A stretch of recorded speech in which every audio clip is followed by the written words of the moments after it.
पिता परमात्मा पूर्ण ब्रह्म ये स्वयं ही सतगुरु बनकर इस धरातल पर 120 वर्ष तक बनारस में लीला की प्रभु ने। तो उसमें परमात्मा स्वयं ही सतगुरु रूप में आए थे, और सतगुरु पृथ्वी पर एक ही होता है। वो या तो स्वयं ही परमेश्वर आते हैं या परमेश्वर के विशेष प्रतिनिधि होते हैं। वो गुरु के अधिकारी होते हैं, वही गुरु पद के योग्य होते हैं, वही पूर्ण रूप से अधिकारी होते हैं उपदेश आदि देने के।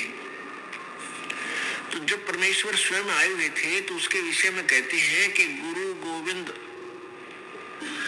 कि सतगुरु पृथ्वी पर एक ही होता है। सतगुरु इसलिए कहा जाता है कि अन्य नकली गुरु बहुत होते हैं जो काल प्रेरित होते हैं।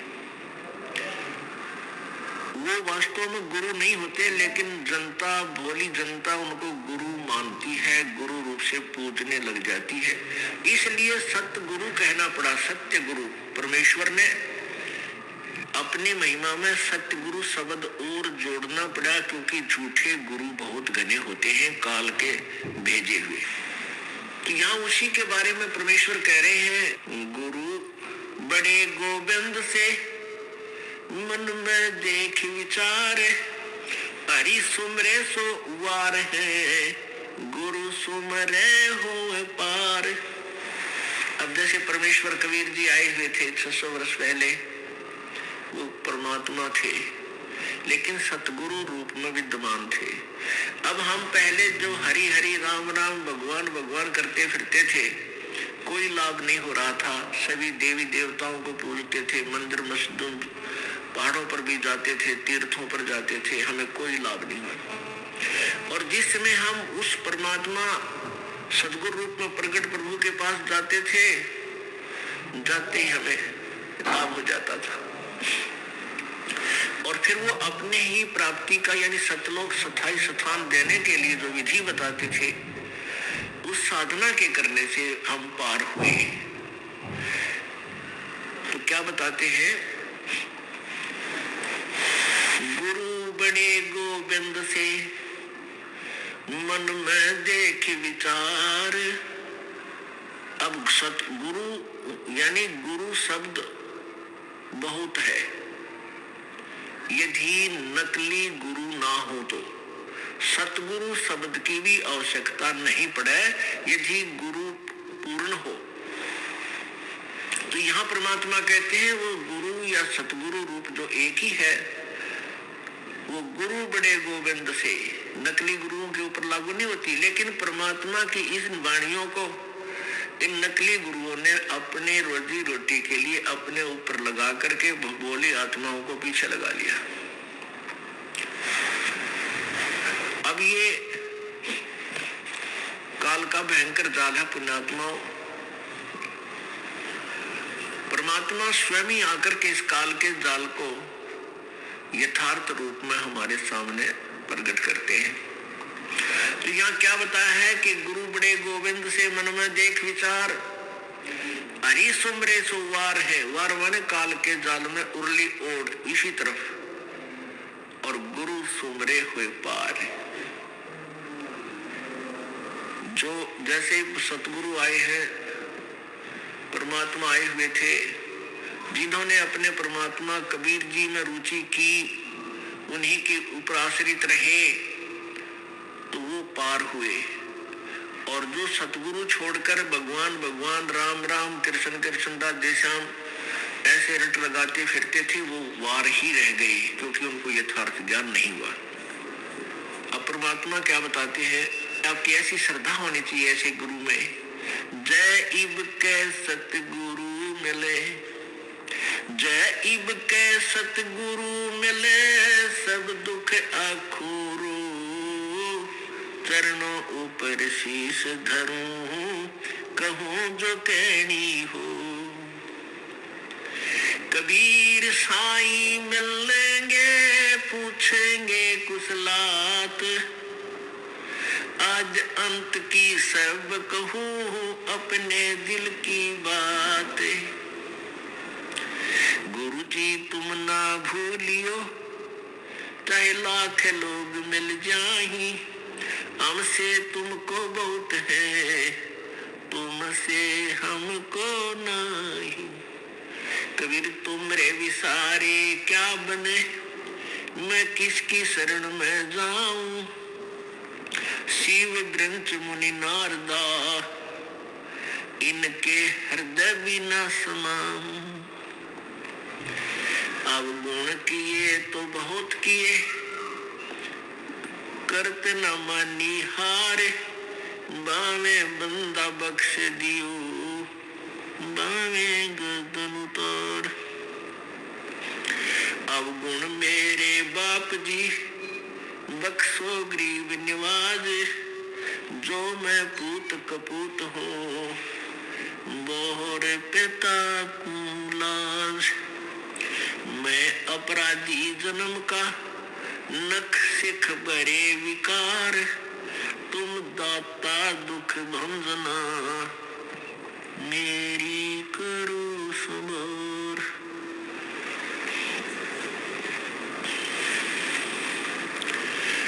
परमपिता परमात्मा पूर्ण ब्रह्म सारी सृष्टि के रचनहार कबीर देव, कबीर प्रभु, कबीर साहब, ये वही प्रभु है जो बनारस में जुलाहे रूप में 120 वर्ष रह करके अपने यथार्थ ज्ञान को समझाकर सहशरीर आए थे, सहशरीर चले गए। उस परमेश्वर ने हमें समझाया है, क्या बताया है कि जिस समय तुम्हें सतगुरु प्राप्त हो जावे, पूर्ण संत मिल जावे, तो उस समय आपका कैसा भाव हो। भाई गुरु मानुष कर जानते, गुरु मानुष कर जानते, ते नर कहिए अंधे, ओए दुखी संसार में आग काल के फंदे।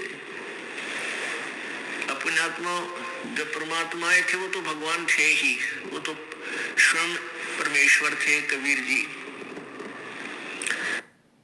अब वो परमेश्वर ना आकर के इस दास को भेज दिया अपना रिप्रेजेंटेटिव बना के, ना जाने इस दास में मालिक ने क्या देखा।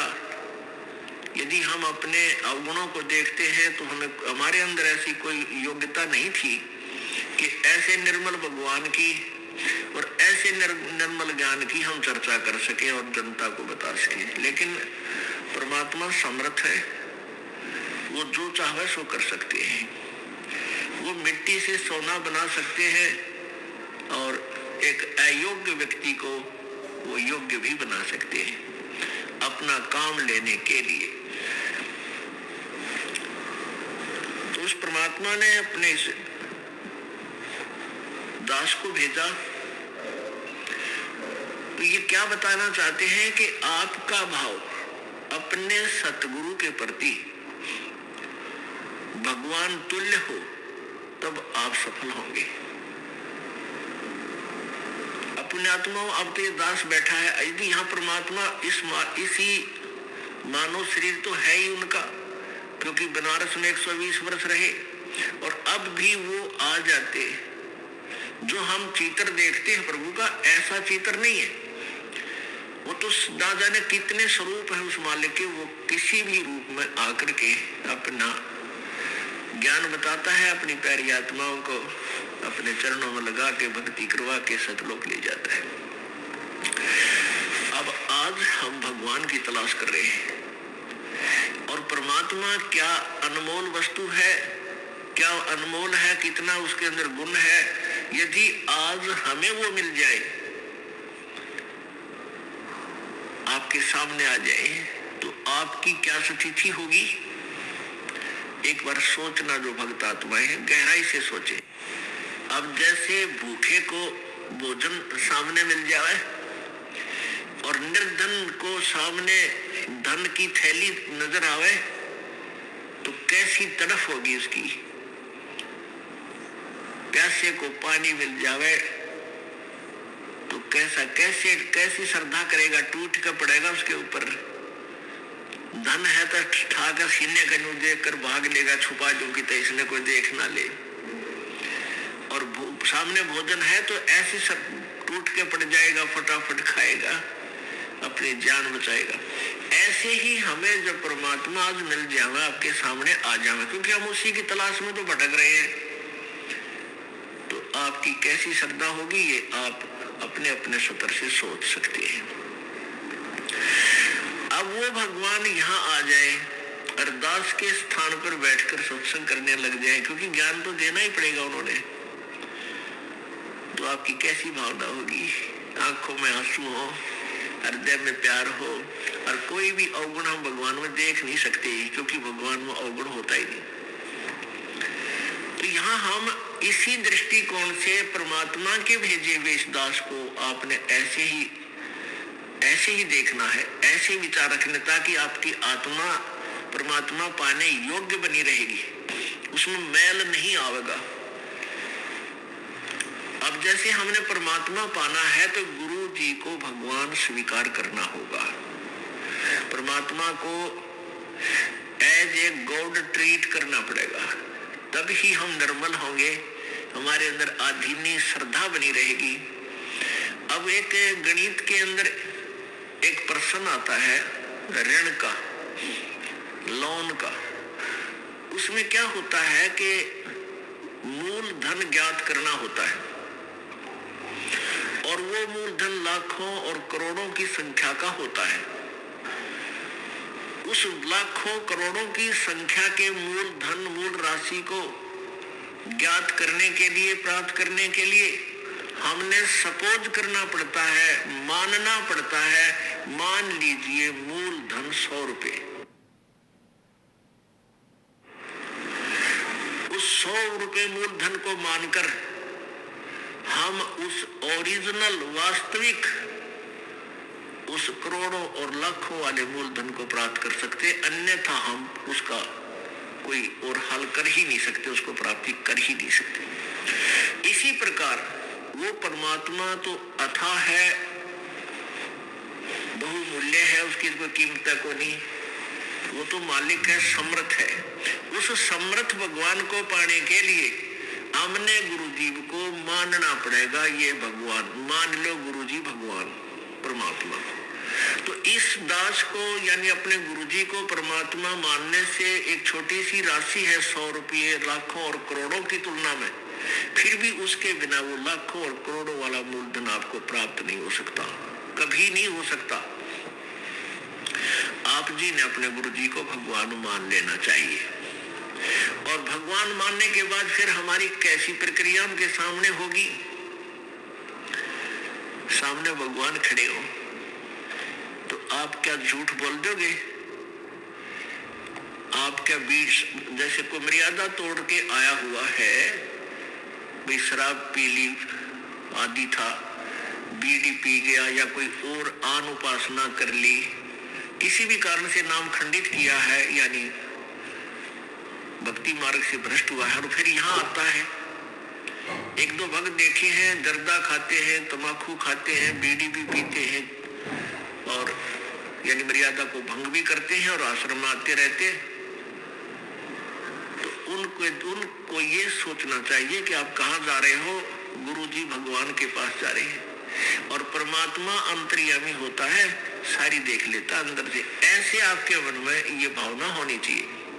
तो फिर आप जब गुरुजी को भगवान मान कर जाओगे तो आपके हृदय में ये भी होगा कि परमात्मा अंतर्यामी है और तेरे अंदर के दोष से परिचित है, इसलिए अपने दोष को उजागर कर दूं, बता दूं, उसका समाधान हो जाएगा, उसको दोबारा उपदेश दे दिया जाएगा।